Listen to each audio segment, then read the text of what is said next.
Good morning. I am Kevin Price. Delighted to spend some time with you, talking to you about you and your business. Got a lot to talk about on today's program, what's going on in business, the economy, and so much more. Going to spend some time, though, with my producer, Sigmund Kramer, talking a little bit about this healthcare situation. You know, with Barack Obama really getting a pounding on the place he really should. You know, the website is bad.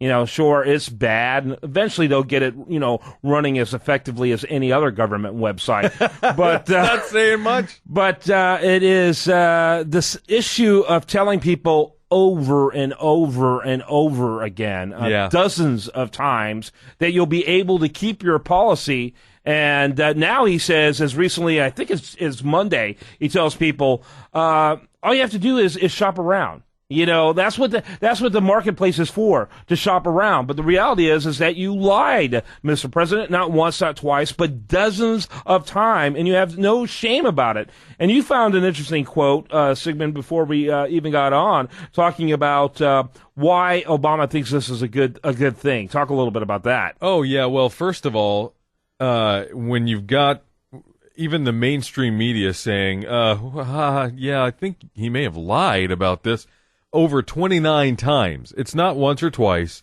It's almost 30 times, maybe more, right? But this is what we got recorded. These are videotaped speeches that he gave when he says, if you like your plan, you can keep it. If you like your doctor, you can keep it, right? Period. Even sometimes he said. Well, apparently Obama's little time machine that he has went back in time and somehow changed all that, because now he's saying, what we said was you could keep it if it hasn't changed since the law is passed. Right.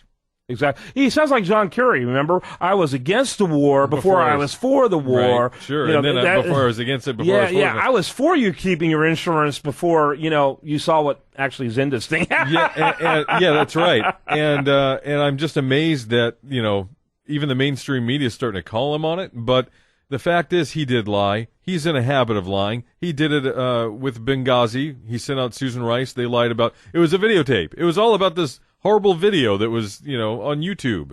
Yeah, you know? Absolutely. So they're in the process of continuing their modus operandi, which is lie to the American people, and you get no backlash. And if you do get a little bit of backlash, then you just come back and say, well, no. Let me be perfectly clear. This is not what I meant. Exactly.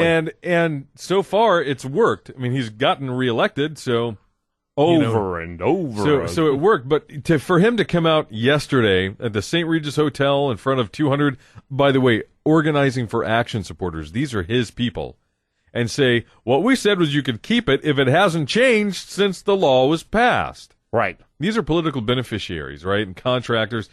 And what was their reaction? He's lying to them. Yeah. He's lying to his own. Well, those are the best people to lie to you, because they're the only ones who won't throw tomatoes at him for doing that. That's right. But in over 29 videotaped statements, never once did it say if it hasn't changed. Yeah. If your plan hasn't changed, which, by the way, we all know is bogus, because even if it changed a $5 copay, it doesn't matter. It's changed, and now you get kicked out. So let's check out some of those audios we queued up that talks about these promises Obama made. I said this once or twice, but it bears repeating.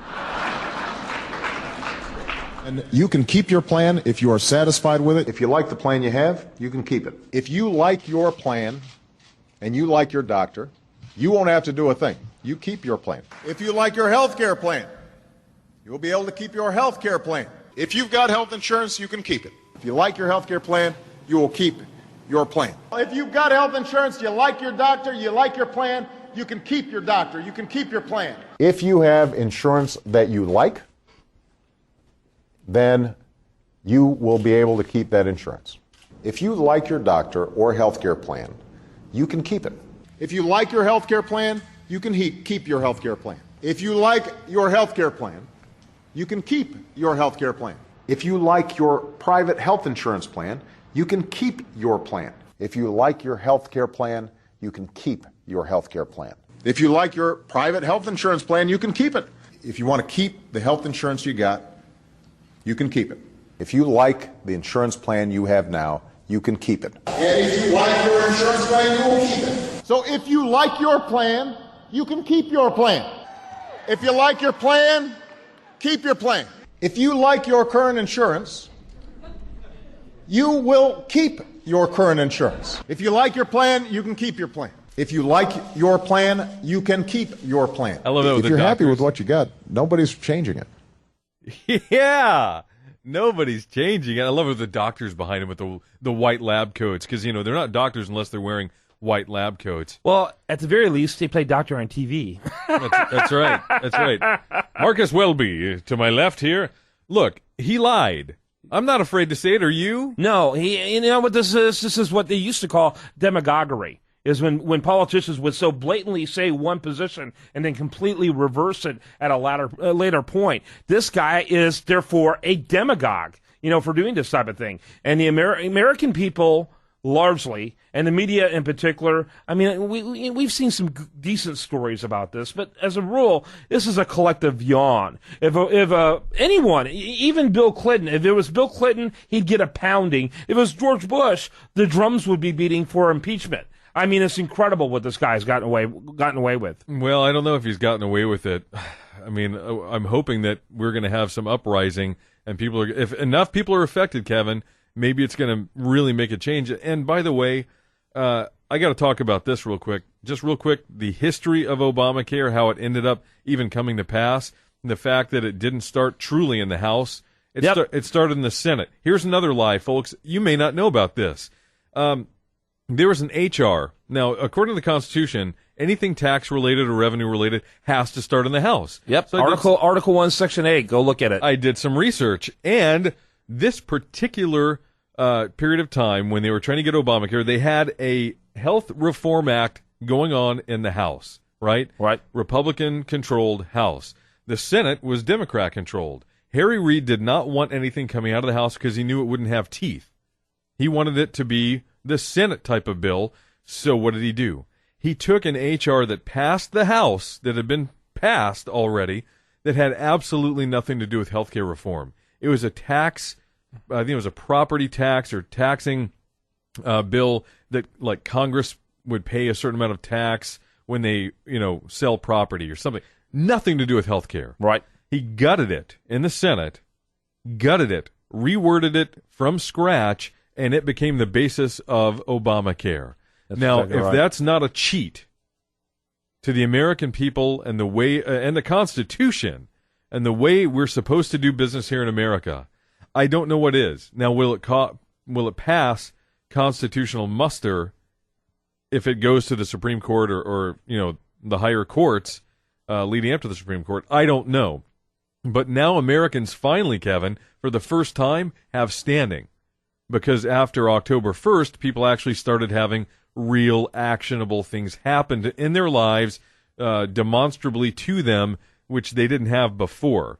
So now they can bring lawsuits. American people can bring lawsuits. Yeah, they should be sued. And of course, I think if Justice Roberts had done his job, like he had always done historically, he would have looked at this suit and said, it is a tax, therefore it's passable. This is allowed under law. But unfortunately, they didn't do it properly according to Article 1, Section 8, and so by putting it through the House, and so I call this null and void. And unfortunately, he didn't do that. Instead, he did the work of the House and Senate Reconciliation Committee that needed to be done by them. He can't do that. That's why we have checks and balances. Yeah, I think it's interesting that he was afraid to legislate from the bench, and that's exactly what he ended up doing. Yep. In effect, was legislating from the bench. He was so worried about the legacy of the Supreme Court regarding this issue that really he sullied it just in a different way. Exactly. All right, that's good stuff. Very depressing, but good stuff. It's interesting to see that the media continues to hold them a little bit accountable. They need to keep pounding that drum. You, the American people, as you are paying 50% to 100% more than you used to pay for your health insurance because you're a 70-year-old man or a 50-year-old man and you have to have pregnancy coverage because of this bill, keep that in mind when you go into the ballot booth and you elect your congressman or senator. Punish him if he collaborated with this administration in giving you that bill. I have a quick question. Yeah. Can I get maternity leave now? Yeah, actually, I think they're working on that. That's what's next. All right, when we come back, much more for you. Stay tuned to it right here on The Price of Business.